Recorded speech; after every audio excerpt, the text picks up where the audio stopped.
Seriously Sinister discusses true petty crimes that may be disturbing to some. Or could be easy listening to all of you psychopaths out there. Names and places have been changed to protect the hosts legally. Listener discretion is not advised.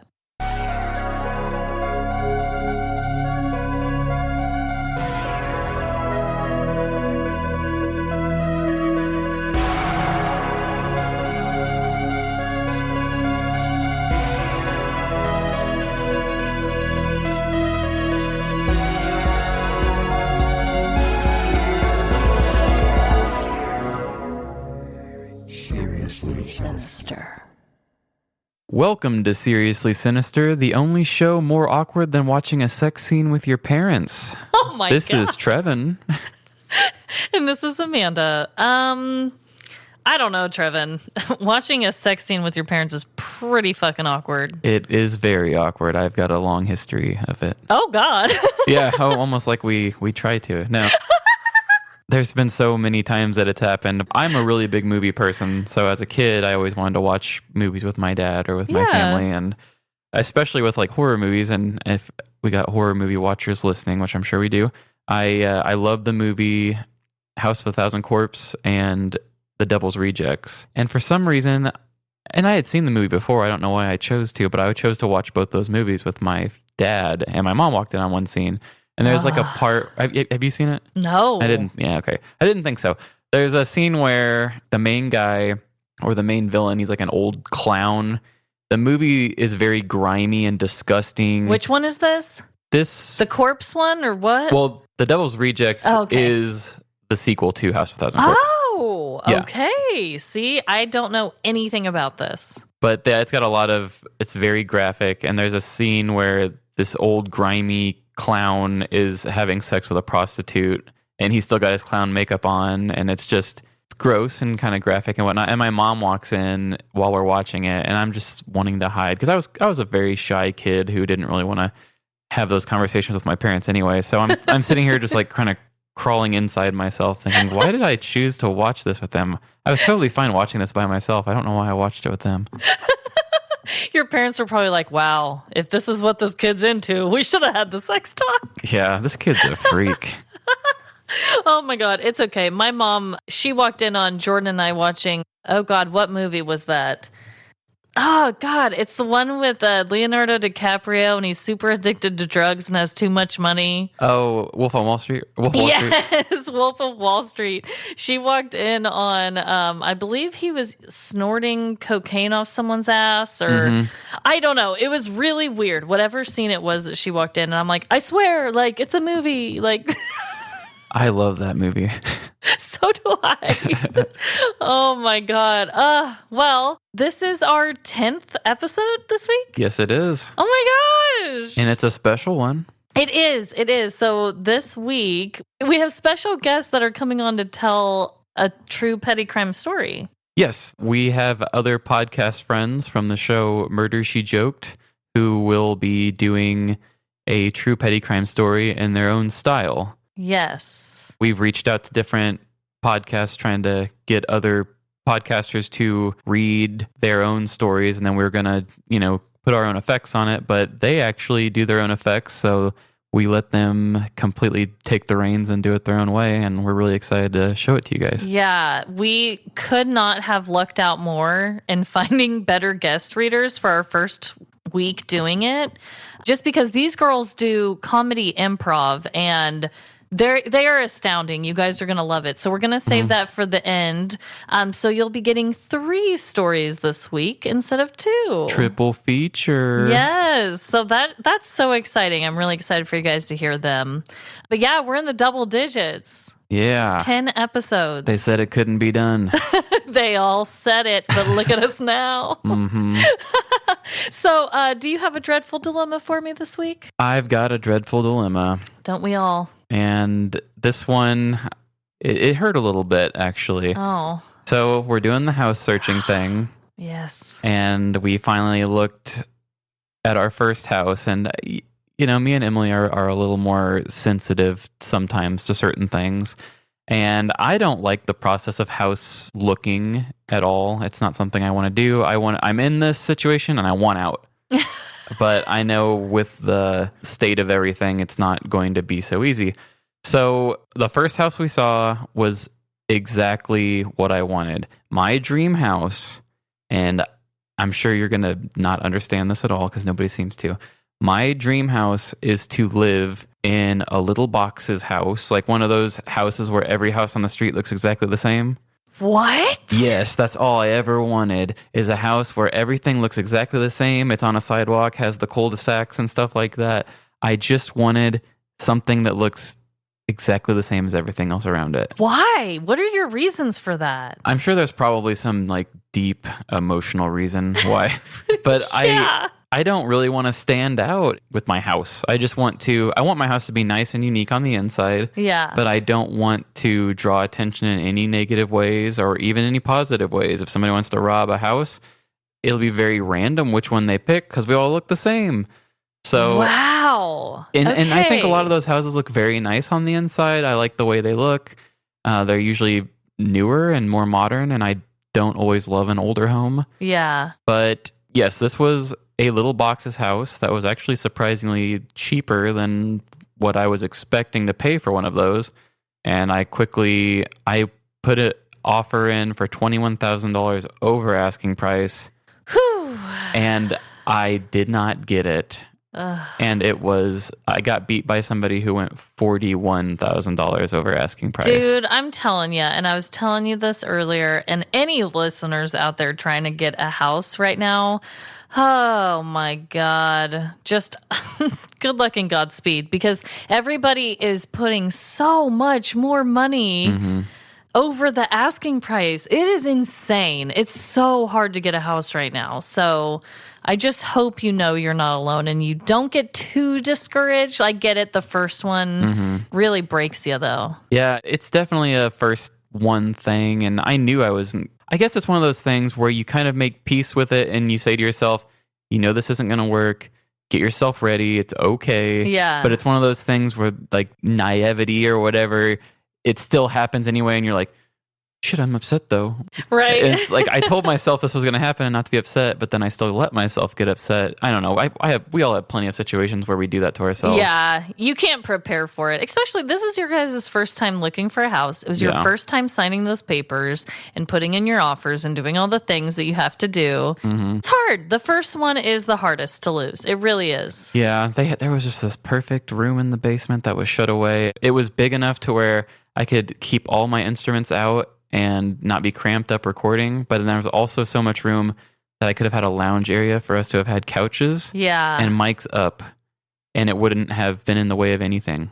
It would have been a perfect podcast side and then a mixing and recording music side. Well, I hope that you still will find it. There's definitely still a place out there for you. And if not, we'll just call up all the handymen and have them make it for you.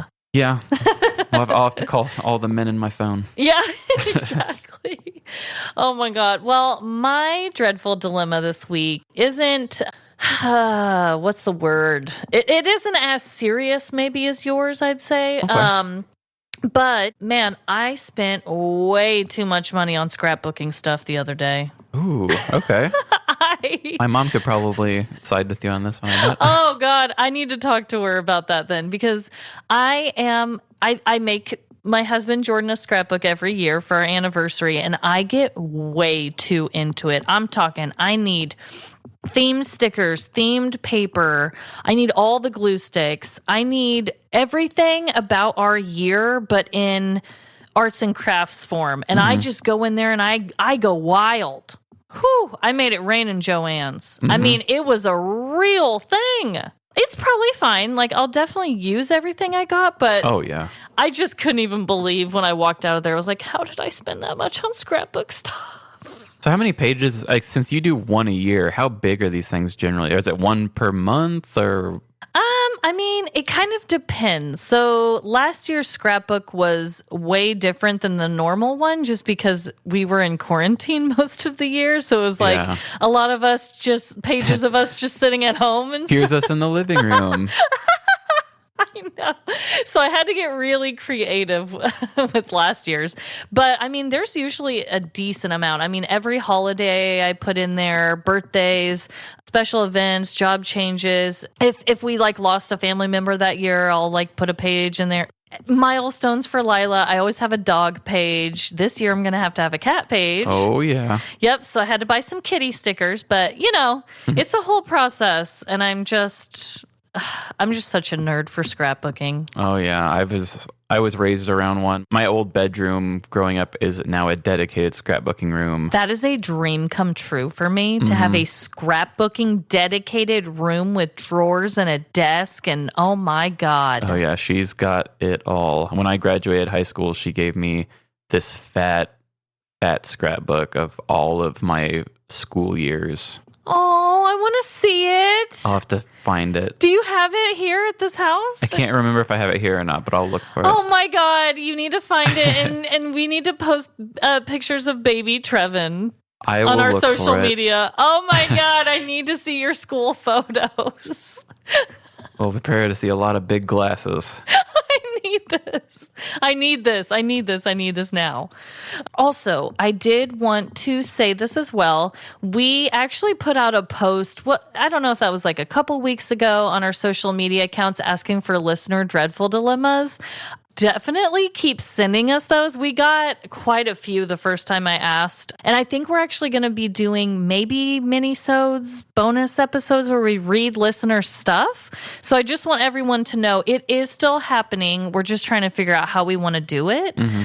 But wow, we have some really good ones that I think we could really debate about and try and give them some advice. Also, we just had listeners send us some of their weirdest fears. Yes. So I want to create a small little episode for that as well. Like I said, we're just trying to iron out the details, but I have been loving interacting with our listeners more through social media. So definitely, if you haven't already followed us, go ahead and do that because it's just been so much fun. Yeah, and it's really been picking up a lot over the last week or two. Yeah, I think and I know we're recording this early, but I think right now we're already over like 400 followers and likes and stuff. So just keep it coming. That's awesome. Yes. Love it. It feels good to see it moving. Yeah. Okay, so we are going to do a game of Would You Rather today, right? Correct. Would you rather? Okay. My Would You Rather for this week. Would you rather feel something underwater tugging at your legs while swimming in a lake? Or would you rather feel something grab your leg from underneath your bed at night? I think I would rather feel something tug my leg in bed. Why? I'm the exact opposite. Tell me your reasoning now. Well, I don't want to be in a big thing of water, and like I already get afraid in untamed waters, but I don't want something to justify my fear of being in it and tugging on my leg. Now, I agree. That is probably one of the most traumatic things that could happen. I would probably never want to ever go in large bodies of water ever again. It would be very traumatic. Mm-hmm. However, Trevin, if you're in this body of water, you can like swim out and never go back in there again. But this is your bedroom. This is your home. This is your bed. What are you going to do? Well, what if you just bought a house and this happened to you? Well, I would just hope it was boots tugging on my leg or something. Or a nice spirit. Yeah. Oh my God. But the water one really would be so terrifying. But I'm going to have to go with the other one. I can't have something tugging on my leg in my own room. I get that. I guess when you first said it to me, I'm picturing myself being like in the middle of the ocean or something, not super close to like I'll just swim out. Like I'm kind of in a more helpless position in my mind. So Okay. I guess if you're telling me I'm just in a small That damn ATV. Oh my God. It's a nice day outside. Oh my gosh. Okay. For everyone who's listened to all of our other episodes, the ATV man is back out in Trevin's neighborhood as we record. Yeah. Okay. Give me your would you rather for today. Okay. So mine actually isn't really spooky or crime based. I just came across this one and I just thought it was a really good question. So I want to share this one with you. Would you rather be constantly itchy or constantly sticky? constantly sticky. Really? Yeah, I mean, it would really, really affect my home life because I have 2 collies and a cat now. So the hair that would probably get stuck all over my body would be mortifying. But I hate being itchy. Yeah. Oh my God, I hate being itchy.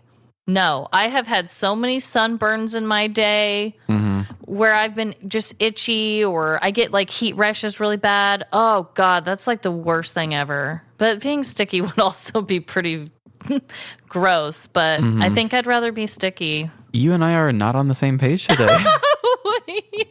We are. I would rather be itchy just because... You'd rather have internalized pain than look like a freak on the outside? Is that why? Yeah, I mean, I just... When I was leaving work on Friday, I had like a sore throat spray that I have in my cubby for one of the times I was sick a while back. And I guess a little bit of it leaked, and it's like cherry flavored. I grabbed something to move my cubby stuff around, and then I went to go grab my phone and had like sticky fingers. And it just drove me nuts to touch my phone.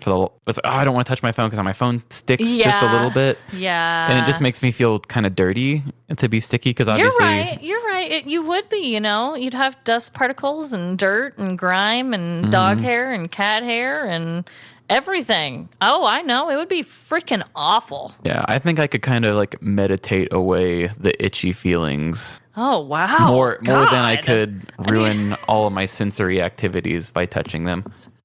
I need to meditate with you, apparently. Be my guru. Yeah, it would take a lot of brain power, but I think I could work through the itchiness. Oh, my God. Oh, man. Okay, well, is it time for stories? I think we've made it to that moment. Okay, so like we said, this week you are getting not 1, not 2, but 3 stories this week. 3 stories. And it is, the third one is done by a group. So it'll be a good, interesting twist for our listeners, I think. Yeah, it'll be fun to hear what we do in a different way. Yeah. So, well, I'm going to go first this week, right? Correct. This story that I'm going to do this week is a story from the news, and it is one that shocked me. Let's just jump into this. Shocking. There is nothing quite like receiving the perfect gift from a loved one. Not only does it show you that they thought of you, but also that they spent their hard-earned cash on you. But what happens when you discover your gift is not all that it seems? What happens when a gift exchange goes terribly, terribly wrong? Jessica Chavez was a stunning 19-year-old girl with warm tan skin and dark hazel eyes. She knew she was cute and hated the fact that she had to work in this lame part-time job at a thrift store. The store was located in Albuquerque, New Mexico, the town Jessica had recently moved to. She walked into her job and plopped her purse down on the counter. She popped her gum loudly as she walked right by her middle-aged manager, Beth. Sup, bitch? Jessica stopped at the register to begin her 4-hour shift. She rang up a variety of different people that day. Busy moms, college girls trying to be thrifty, and the regular cat lady who lived down the block. But none of them were people that Jessica deemed worthy of smiling to. Just then, the door dinged, and a tall, mysterious man with a black baseball cap and shades walked in. He wasn't her typical customer. The man went out of eyesight for a few minutes and then walked back up to the cash register, no items in hand. He confidently walked up to Jessica and slid an off-white piece of cardstock to her on the counter. He then smiled, told her she was gorgeous, and left as quickly as he appeared. Jessica couldn't help but smirk. It was about time someone in this town gave me some attention, even if the guy did look like he was in his 40s. Jessica rolled her eyes as she realized that her manager, Beth, had seen the whole interaction. The look of Beth's wrinkled and judgmental face was by far the worst part of Jessica's day so far. Beth stomped into the back room of the thrift store and checked her store's security cameras, because something was not right here. Either she had hired a promiscuous little shit to help customers, or this mystery man had something to hide. Beth called Jessica to the back of the store, and Jessica reluctantly dragged her feet in that direction. You wanted to see me? But instead of Beth reprimanding her for flirting with older men, she pointed at the black and gray security footage from inside of the store. There was the mystery man, shoving a necklace into his pants pocket. Jessica's brows began to tighten as her feelings of flattery turned to disrespect. She immediately strutted back to her cash register and picked up the cardstock that the shoplifter left for her. It was nothing more than a pathetic and corny business card for a car salesman. "Let's look this fucker up," said Jessica, and her and Beth immediately joined forces. After very little investigating, Jessica found Matthew Crowder's social media accounts. Not only did they immediately recognize the man in the profile photo, but to their horror, they also saw his most recent post with a photo of him holding their stolen necklace. Trevin, if you could read the photo caption for me. Pampering my perfectly porcelain princess with the gorgeous curves today. Raided a thrift store today for this necklace. I adore you, Emily. I call her my tipsy gypsy. She's got lots of cool, kitschy gypsy jewelry. Upgrade. Their store wasn't the only shop he raided that day. He also had more posts from other stores where he had bragged about the items he took, like sports hats and other small items. Beth called the police and Matthew was arrested for his 4th time, all charges involving shoplifting. Later that night, Jessica smiled as she saw Beth being interviewed by the local news on her television. She laughed at the thought of this man's wife trying to decide what she was most embarrassed about this whole situation. The fact that her man stole her jewelry and then bragged about it online, or the fact that he tried to gain a side piece in the process. From that day on, Jessica hated Beth a lot less and didn't mind the customers that left her the fuck alone while she was at work. Wow. Like, that guy has got an odd type of game. So the news articles that I found on this just blew me away. They had the video surveillance. I'll try and post it on our social media. But as the police are talking to the reporters and showing them the video, they're just like, look at this dude. Like, he stole, but then also in the middle of stealing jewelry for his wife, he also tried to give his contact information to the young cash register girl. The irony and the levels and the way that he bragged about it on social media, and he was holding the item up, proud, posting about it. I genuinely, as that wife in this story, I don't know which one would hurt my ego more. I just don't. All of it would just embarrass me to the core. Yeah, everybody knows that you are married to an idiot. Yeah. But he's also a cheater. Yeah. Yeah, like, which one is worse? How stupid he is and how bad of a criminal he is, or what a piece of shit cheater he is. Like, I don't know, but it was really interesting trying to come up with the story from the eyes of the girl. I wanted to get her perspective on this whole thing, you know? Also, kitschy gypsy. I know. I feel like I just had to say it again to make sure I got it right. But did he say this out loud when he was thinking of it? Because it was really hard to say. And how did you feel that his woman's name was Emily, and so is your woman? That felt pretty right at home for me. Okay, yeah. She's my kitschy gypsy. Although she hates the word kitschy, so she will not enjoy that. Oh my God. I can't wait for her to hear that back. Yeah. Oh my God. Okay, well, so what story do you have for me today, Trevin? So I actually have a story from a listener. Nice. Yes, I love that we got these. So not only do we have the special story from Murder, She Joked, but we've also got another listener story that I'm doing. I was given smaller details of it, and he let me kind of just run wild with it. Nice. So...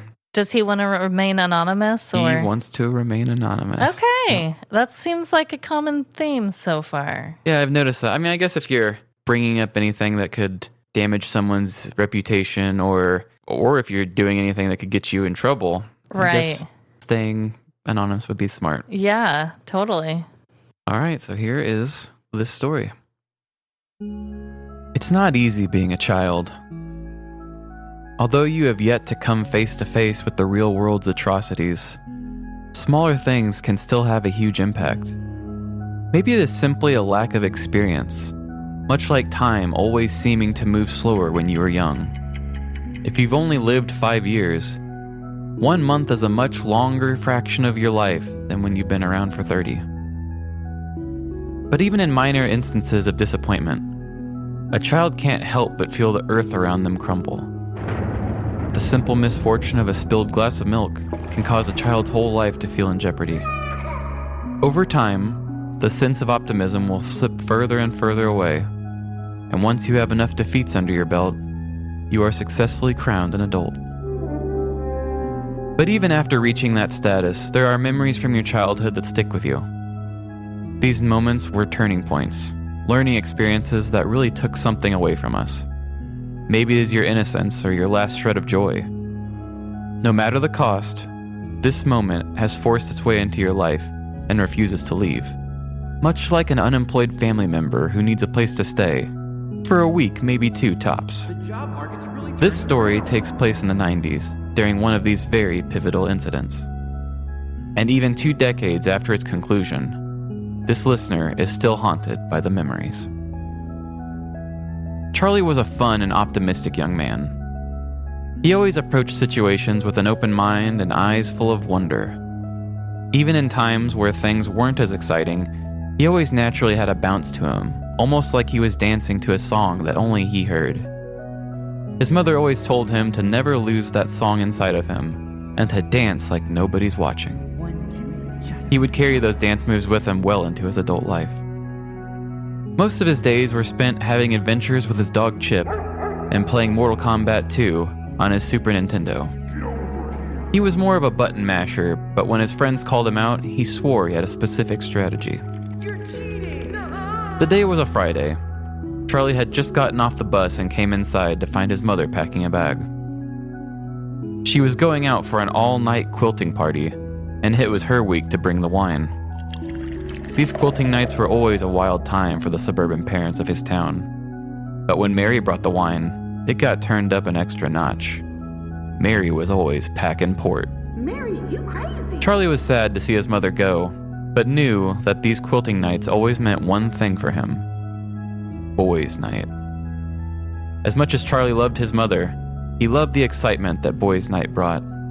It would just be him, his brother, his dad, and endless hours of video games. No limits. There was always less rules when his mom was out of the house. Charlie's dad was always off doing his own thing, so it allowed the brothers to police themselves. Since their mother always did the cooking, dinner was more unhealthy when she was out. It would usually lead to their dad heating up a few microwave dinners and letting them split a giant bag of barbecue chips. I know this doesn't sound like the best meal, but the chicken nuggets were shaped like penguins. Charlie found that to be very fun, and he swore it made them taste better when they were shaped like cute characters. After starting his first can of soda for the evening, he asked his dad which frozen dinner he would be making him. His father was a bit of a no-nonsense kind of guy, and was known to have a bit of a short temper. This led Charlie to be very careful of his words when speaking around him. To Charlie's surprise, his dad told him that there would be no microwave dinner. Just as his smile turned to a frown, his father told him that it was a more special night. He was going to order pizza delivery. Charlie's face lit up with glee. The only thing that makes food taste better, besides it being shaped like a cartoon character, is when it is delivered directly to your door. It was very rare that his dad would order delivery, so it was indeed a very special night. Charlie was so excited that he went to put on his Ninja Turtles pizza party shirt to dress for the occasion. After hearing his dad make the call and ask for 2 large pepperoni pizzas, Charlie pulled his rocking chair to the window and waited. He didn't want to miss the magic of the pizza delivery. Unfortunately, his attention span could not last the full amount of time. He began to bounce back and forth in excitement. After looking at the clock, he noticed that only 2 minutes had passed. He just kept thinking about those grease-cut pepperonis and the long strings of cheese that hang off the pizza after taking a bite. "A watched pot doesn't boil," Charlie's father said to him.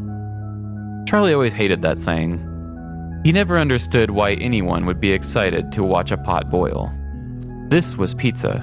This was life. To escape the growling of his tummy, he decided to distract himself. Video games always seemed to make the time pass, though he thought he would get back to Mortal Kombat. After all, he could always pause the game to catch a glimpse of the magical pizza delivery guy as he brought him his dinner. Match after match, Charlie would play. With each gruesome fatality in the game, Charlie would start to feel more and more hungry. In his last match, he decapitated his opponent and blood sprayed all over the game. The blood made Charlie think of that amazing tomato sauce from the pizza. He looked at the clock and could have sworn that the whole thing was made of pepperonis. He was in a hunger hallucination that could not be fixed. Enough was enough. He had to ask his dad again. Charlie drug his body slowly into the room, holding his stomach like he was on the verge of keeling over. Before he could even ask, his dad cut him off. "Don't even ask about the pizza," his dad said, while staring straight through the wall. Charlie knew that his dad was in one of those moods, and not to press his luck. He decided to lay in the middle of the floor and wait for the pizza man. After what felt like an eternity, Charlie heard his dog Chip start barking. The reflections of headlights cascading across the back of the wall through the living room window. Could it be the pizza man? Charlie thought to himself. Sure enough, a teenager in a Pearl Jam baseball cap popped out of the station wagon and pulled out 2 large boxes. Charlie and Chip both stood at the window and bounced, watching the boy slowly approach his home. Charlie's father had slowly entered the room and waited behind the door for the delivery guy. As the teenager raised his hand to knock, Charlie's father opened the door before he could even make contact. "Hello, sir. I've got your order for 2 pizzas," the grungy teen said. His father leaned against the doorway, sweating in anger. "You're late," he said, shaking like a madman. "It's been an hour." Before the teen could even apologize, his dad yelled an obscenity and slammed the door in his face. "Shove that pizza up your ass!" The delivery guy hung his head in shame, turned around, and slowly walked back to his car. Charlie's father stood still for the longest time with his forehead pressed against the door. All of the happiness that Charlie had felt was completely taken away. He shed 2 single tears and curled into a ball on the floor. He knew not to outwardly express much more sadness, as his dad may not take it very well. His life felt over. How could you be so close to pizza and then push it away? What was to be of dinner now? Charlie already felt like he was on the verge of death before. He could not wait any longer for food. After what felt like hours, his dad finally let out a sigh into the back of the door. Charlie had almost forgot he was even there. He backed away from the door, walked to the kitchen, pulled out the phone book, and called a different pizza place. After placing an order for 2 large pepperoni pizzas, he went to his room and screamed. Charlie then burst into a full cry. He knew he would still get pizza, but the hell that he just endured would completely start over again. We've all had these moments. That moment where everything you ever wanted slips straight through your fingers. Whether it be your fault or completely out of your control, it's heartbreaking. To come so close but end up being so far. Even if you choose to learn from the moment, the scars remain. In a lot of ways, Charlie is still in that room, waiting for his pizza. No matter how many pizzas Charlie eats, no pizza will bring back the happiness he felt all those years ago. Wow. I just have to say that this listener's father really, really took me on a wild ride with this story. And I cannot believe he had the follow through that required him abandoning his pizza. Couldn't he have said all that and took the pizza, then slammed the door? Yeah, I mean, it's already there. I guess it's the precedent of it. He's a man with standards. Obviously, probably a more old-fashioned thinker. Wow. But I would never have done that. Oh my God. I have been very offended, hurt, devastated, crushed even about food being delivered wrong or late or whatever the case, but I have never just simply turned it away. Especially, he didn't even check to see.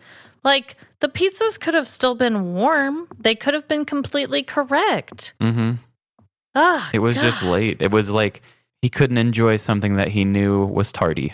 Oh my God. Wow, that's dedication, and that might equal an anger problem, I'd say. I would say too. I feel like that there's a line, and pizza always comes before anger. Yes, pizza comes before anger. Yeah. Oh, man. Well, two similarities of our stories. There were men in both stories where they were wearing baseball caps. Oh. Yeah. So that's great. What an awesome fashion choice. I wonder if our third story involves a baseball cap. We will have to see. Oh my gosh. So we are so excited for you guys to hear the third bonus story this week by Murder, She Joked. I'm excited to hear it too. Yeah.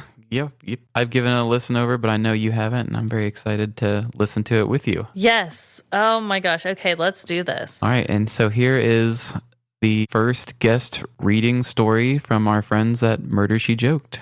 The following is an improvised reenactment of a true story that happened to Murder, She Joked member Dana Daniele. Picture it. April 2012. Vacation with the family. Where? Colorado.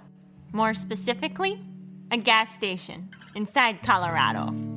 More specifically, a gas station inside Colorado Springs, Colorado. We're just there for the usual. Tampons, maxi pads, the Diva cup, and a hot dog on a stick. It was 4:20.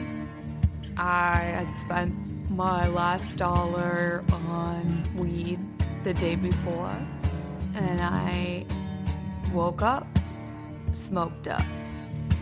I know they call it a wake and bake, but I'm trying to get woke up, smoke up started. So if you could just remember that in your brains and use it next time. Anyways, I had a huge craving for Hot Pockets with $0.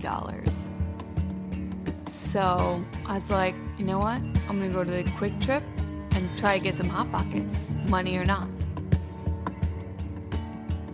Yeah, I'm the lead security guard at Quick Trip in Colorado Springs, Colorado, 80995 area code. It was a normal day for me on the force until Hot Pocket Brigade happened. It was a whirlwind, is all I'm saying.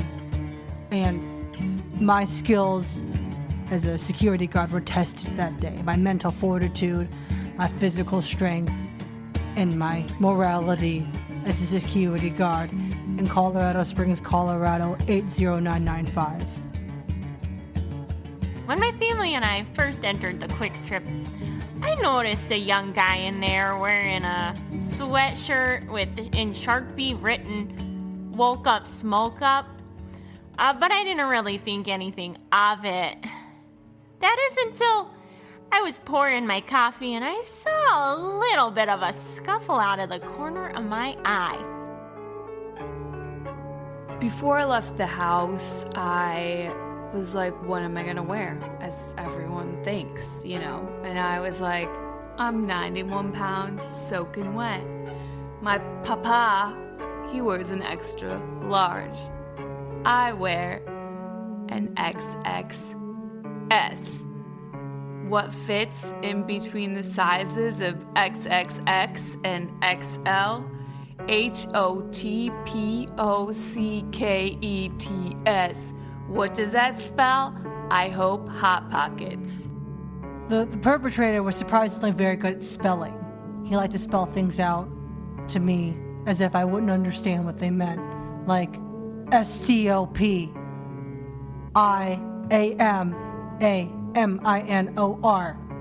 As if I could not understand that he said, I'm a Minotaur from the Chronicles of Narnia. I read all the books. I'm literate. Anyway, in all my 13 years on the force in Colorado Springs, Colorado, 80995, I never once experienced the exhilaration and the frustration of being duped by a child who is 91 pounds, smoking wet, in a double XL sweatshirt. I thought I grabbed him by the scruff. Turns out I grabbed him by the sweatshirt and he slithered out of his clothes like a serpent would and ran away. I don't know how many of this audience are zoo enthusiasts or large mammal obstetricians, but if you've ever seen a giraffe or horse give birth, you might be able to picture this kid plopping out of his sweatshirt. Fell right on the ground and immediately jumped to his feet and ran out, coming right for me. I had my hands on a couple, 2-3 pepperoni Hot Pockets, a couple, 2-3 cheese Hot Pockets, and I was going after some veggie Hot Pockets when, out of the corner of my eye, I see a tall, grizzly, overweight, middle-aged white dude walking right towards me. And he caught me. He caught me red-handed. I was in the middle of shoving a Hot Pocket right down my pants. It was about to touch my ball sack when I got caught. But I thought ahead. I thought ahead, y'all.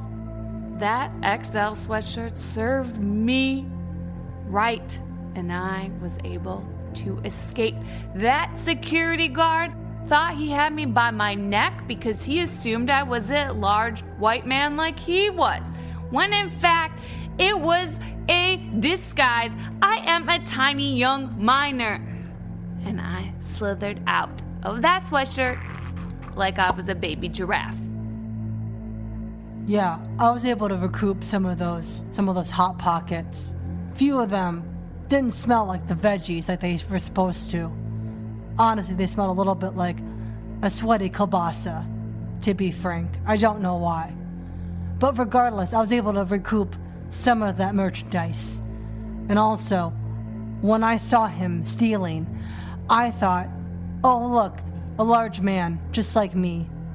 I could understand where he's coming from. And then he slithered out of his disguise, and I realized I'd been duped, and I still am alone and unseen as a large white man. Yeah, he ran right at me. Ran into me, actually, although I think it knocked him out more than me on account of his small size. He was very thin. He was very thin. Alarmingly thin. In the Midwest, we don't let him get that thin. But anyway, so he hit me, and I was like, that's quite rude. In the Midwest, we also don't run into people. But then he said, excuse me, and I said, all right, kid, you'll do just fine. You'll do just fine.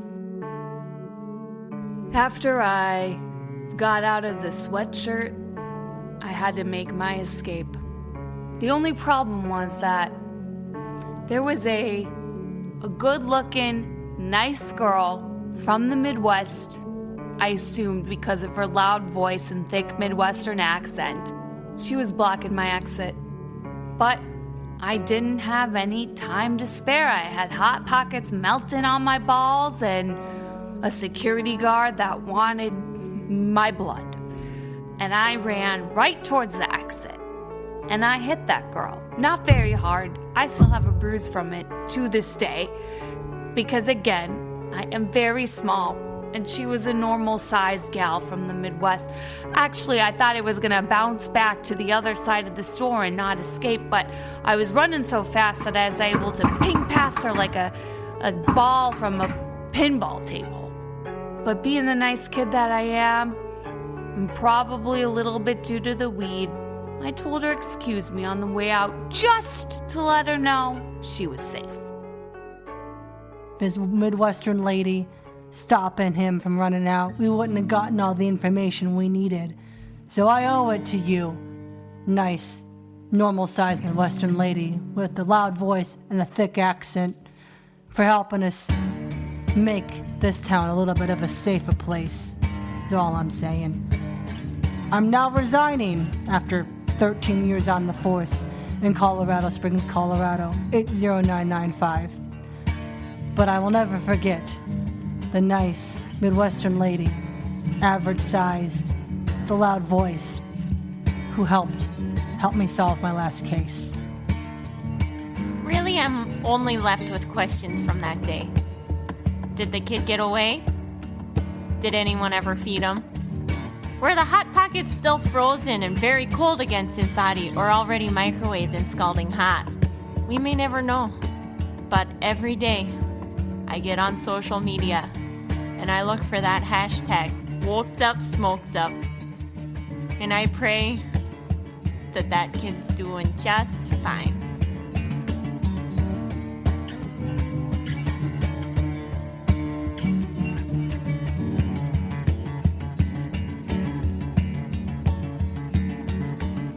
This story was performed by Katie Hennon as Dana Daniele, Courtney Warner as the security guard, and Dana Daniele as the Hot Pocket thief.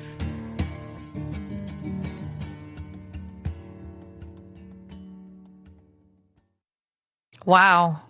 That was a real journey.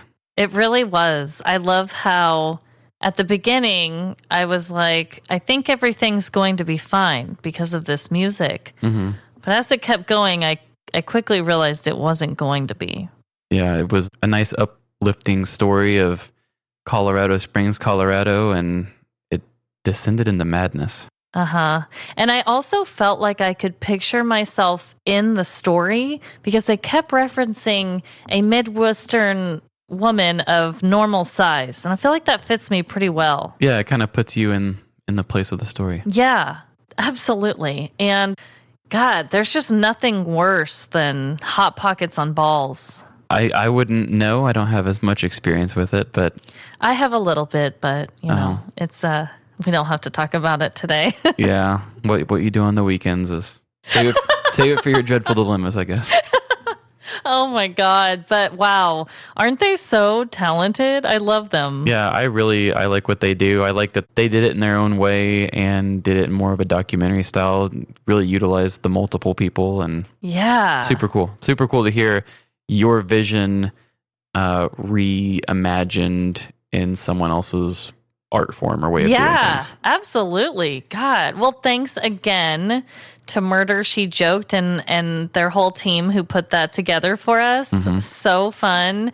We follow them on Instagram too, so they're very easy to find. Yeah. But everyone should give them a follow. They are hilarious. Mm-hmm. I love them. Very entertaining group for sure. Yeah. All right, guys. Well, that was our bonus extra story for you. And we hope that you guys enjoyed this extra long episode. And maybe we can continue to do some guest readers in the future. Yeah. If we get other podcasts to do it, or if anybody else wanting to try to promote something and has the creative ability to write and record their own story, send them in. Talk with us, work with us. We'll work with you. Yeah, love that. Love that. Well, just remember, everyone, no matter how big or small the crime, we are all doomed in the end. All doomed. Goodbye. See ya. Thank you for listening to Seriously Sinister. If you have a true petty crime story to share, please email us at seriouslysinisterpodcast@gmail.com or send us a Facebook message. If you would like to support our show, please subscribe and leave us a 5-star review. Also, tell your friends about this podcast.